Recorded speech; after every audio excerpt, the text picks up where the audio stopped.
సర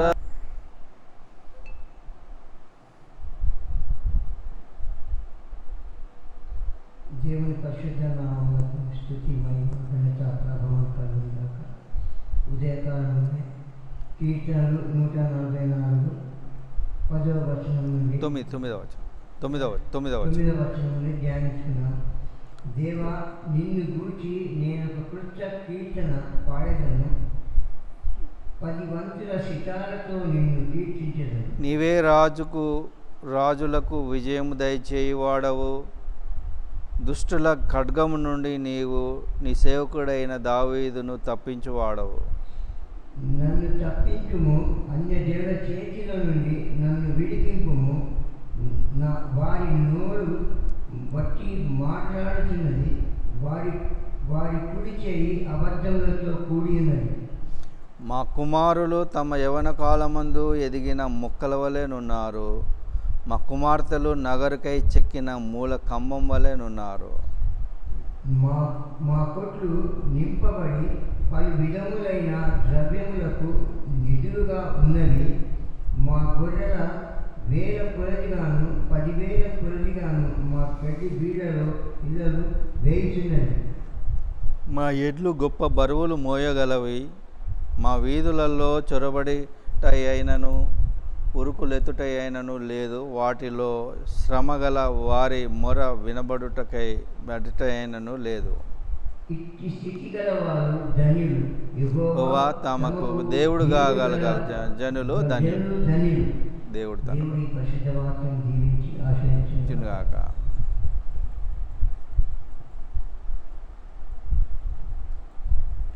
దేవా, నిన్ను గూర్చి నేను ఒక క్రొత్త కీర్తన పాడుతాను అని అంటున్నాడు. క్రొత్త కీర్తన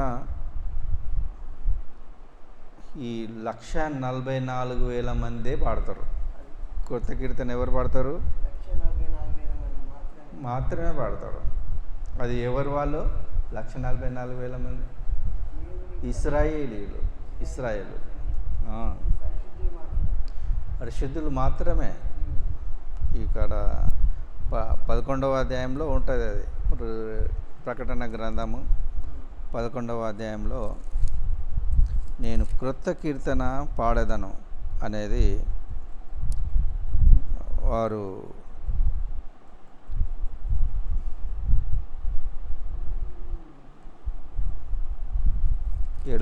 ఏడవ అధ్యాయము, ఈ 7వ అధ్యాయం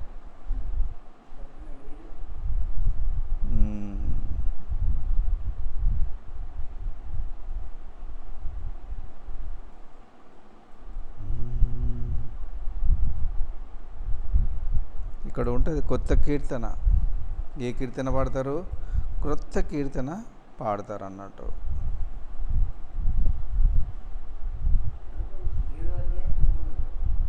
7వ అధ్యాయమా 11వ వచనంలో ఉన్నదా? దేవదూతలను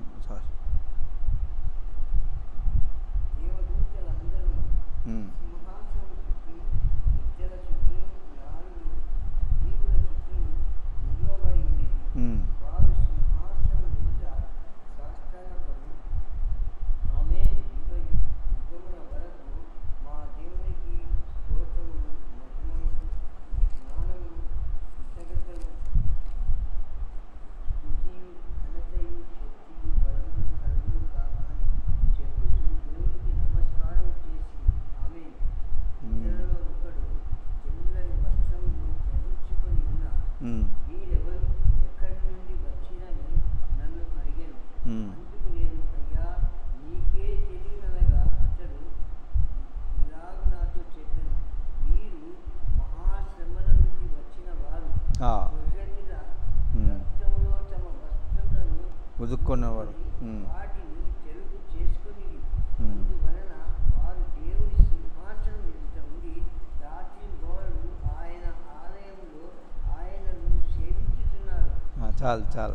చాలు నాయన. ఇది కొత్త కీర్తన అనేది వీళ్ళు పాడతారు. వీళ్ళు పాడింది ఎక్కడున్నదో మరి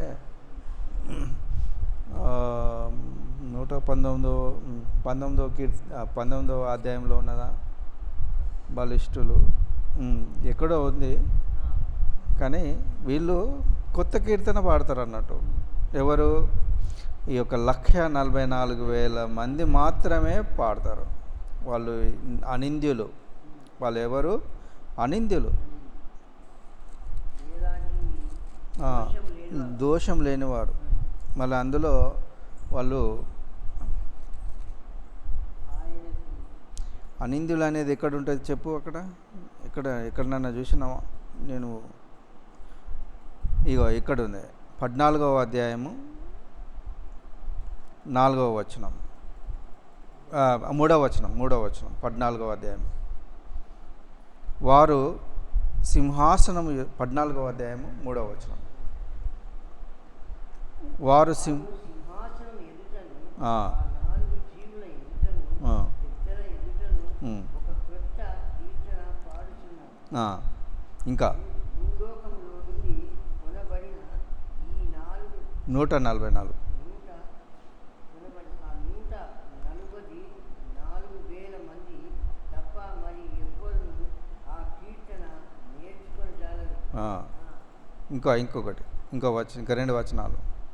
వీరు ఈ సాంగత్యమున అపవిత్రులు కానివారు ఈ సాంగత్యమును ఎరుగని వారునై ఉండి గొర్రెపిల్ల ఎక్కడికి పోవునో అక్కడికి కెల్లా ఆయనను వెంబడించును. వీరు దేవుని కొరకును గొర్రెపిల్ల కొరకును ప్రథమ ఫలముగా ఉండుటకై మనుషులలో నుండి కొనబడిన వీరి నోట ఏ అబద్ధము కనబడలేదు. అనింద్యులు. వీరు అనింద్యులు. అనింద్యులు ఏ విధమైనటువంటి అబద్ధం కానీ వీళ్ళు మాత్రమే ఆ కొత్త కీర్తన పాడతారు అన్నట్టు. 44 మంది ఇశ్రాయేలీలే పాడతారు. ఎవ్వరు నేర్చుకోజాలరు. అది ఎవ్వరు నేర్చుకోజాలరు. 14వ అధ్యాయము 3 నుండి 6 వరకు ఉన్నది. అది నీవే రాజులకు విజయము దయచేయవాడవు. ఇది మిలేనియంలో, ఈ క్రీస్తు 1000 ఏళ్ళ పాలనలో ఇది జరుగుతుంది. ఇది క్రీస్తు 1000 ఏళ్ళ పాలనలో, ఇది ఈ మహాశ్రమలు గతించిన తర్వాత యేసు ప్రభు ఈ లోకానికి వచ్చిన తర్వాత ఆయన సింహాసనం మందు కూర్చుంటాడు. ఆయన సింహాసనం మందు కూర్చున్న తర్వాత క్రొత్త కీర్తన పాడతారు. క్రొత్త కీర్తన పడిన తర్వాత నీవే రాజులకు విజయము దయచేయవాడవు. అప్పుడు ఏ యుద్ధము ఉండదు. ప్రశాంతంగా ఉంటుంది. దుష్టుల ఖడ్గము నుండి నీవు నీ సేవకుడైన దావీదును తప్పించువాడవు. దావీదును తప్పిస్తాడన్నట్టు దుష్టుల ఖడ్గము నుండి. నన్ను తప్పింపుము, అన్యజనుల చేతిలో నుండి నన్ను విడిపింపుము.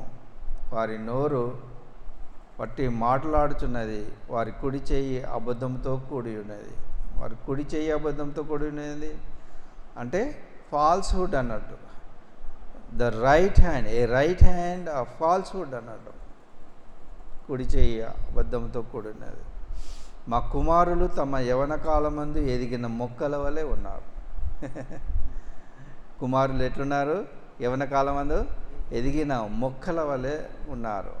మా కుమార్తెలు నగరునకై చెక్కిన మూల కంబముల వలె ఉన్నారు. కుమారులు కుమార్తెలు మూల కంబములు, నగరునకై చెక్కిన మూల కంబములు.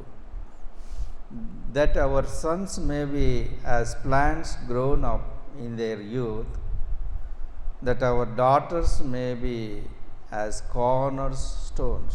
Cornerstones అంటే ఏంటి? కార్నర్ మూల కంబములు అంటే ఆ స్తంభము మూలం లేదు, నిర్మాణం ఉండదు. స్తంభాలు అది ఆ పిల్లలకు, మన ఆడపిల్లలకు దయచేసి మా కుమార్తెలు నగరునకై చెక్కిన మూల కంబముల వలె ఉంటారన్నట్టు. ఇందులో చాలా మర్మం ఉన్నది. మా కొట్లు నింపబడి పలు విధములైన ద్రవ్యములకు నిధులుగా ఉన్నవి. మా కొట్లు అంటే ఏంటి? కొట్లు కొట్లు అంటే ఏంటి? షాపింగ్ అన్నీ సూపర్ మార్కెట్ లాగా ఉన్నది అన్నట్టు. సూపర్ మార్కెట్లు పలు విధములైన ద్రవ్యాలకు నిధులుగా ఉన్నవి. ప్రతిదీ దొరుకుతుంది అందులో, ప్రతి విధమైన వస్తువులను అందులో దొరుకుతాయి. Super market. మా గొర్రెలు 1000 కొలదిగాను 10,000 కొలదిగాను మా గడ్డి బీలలో పిల్లలు వేయిచున్నవి. గొర్రెలు ఎట్లున్నవి? గొర్రెలు బాగా ఉన్నవి అన్నట్టు, సమృద్ధి. పిల్లలు 1000 కొలదిగాను 10,000 కొలదిగాను మా గడ్డి బీలలో పిల్లలు వేయుచున్నవి. అవి ఏం చేస్తున్నాయి? పిల్లలు వేయుచున్నవి. మా ఎడ్లు గొప్ప బరువులు మోయగలవి. మా వీధులలో మా ఉరుకులెత్తుటకు అయినను లేదు. అది ఎద్దు వస్తుందంటే అందరు ఉరుకుతారు కదా, ఇట్లా ఉరికొస్తుందంటే అందరు ఉరుకుతారు. అట్లా ఉండదు అట్లుండదు, ప్రశాంతంగా ఉంటుంది అన్నట్టు. మా ఎడ్లు గొప్ప బరువులు మోయగలవు, గొప్ప బరువులు మోస్తాయి అన్నట్టు. వాటి శ్రమగల వారి మొర వినబడుట అయినను లేదు. శ్రమ నొందిన వారు ఉండరు అక్కడ. ఎక్కడ ఉండరు? ఈ భూలోకంలో ఉంటారు కానీ వాళ్ళు క్రీస్తు 1000 ఏండ్ల పరిపాలనలో ఉంటారు అన్నమాట. క్రీస్తు 1000 ఏండ్ల పరిపాలనలో శ్రమ అయినను గలవారు మొరపెట్టుట అయినను లేదు అని చెప్తున్నాడు అన్నాడు. ఇట్టి స్థితి గలవారు ధన్యులు. అలాంటి స్థితి గలవారు ధన్యులం. అప్పుడు ఇప్పుడు ఈ కోవిడ్-19తో 7 ఏండ్ల కాలపు శ్రమలు ప్రారంభమైనవి. కోవిడ్-19తో చాలా జాగ్రత్తగా వినాలి. కోవిడ్-19తో 7 ఏండ్ల కాలం, ఇంకా 2 సంవత్సరాలు ఉన్నాయి. 5 సంవత్సరాలు గతించినవి, ఇంకా 2 సంవత్సరాలు ఉన్నవి. 2 సంవత్సరాలలో ఆయన త్వరగా అది త్వరగా జరుగును. ప్రకటన గ్రంథం 1వ అధ్యాయం 3వ వచనం ఏమంటున్నది? ప్రకటన గ్రంథము 1వ అధ్యాయం 3వ వచనం, 1వ అధ్యాయము 3వ వచనంలో ఏమంటున్నది?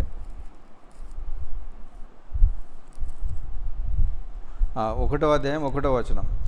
ఈ సంగతులు త్వరగా సంభవించినవి. త్వరగా అనంటే టాకో అని అంటారు. టాకో అని అంటే గ్రీక్ భాషలో టాకో అని అంటే ఒకదాని తర్వాత ఒకటి జరుగుతూనే ఉంటుంది. ఇక అది ఆగదు. ఇక ఎప్పుడు ఆగదు, ఏ దేశంలో ఆగదు. అది త్వరగా గతిస్తుంది. ఎందుకంటే దేవుడు యేసుక్రీస్తు 2వ రాకడ సమీపం ఉన్నది. 2వ రాకడ సమీపం ఉన్నది. కానీ 2 సంవత్సరాలలో ఇదంతా గతించిపోతుంది అన్నట్టు.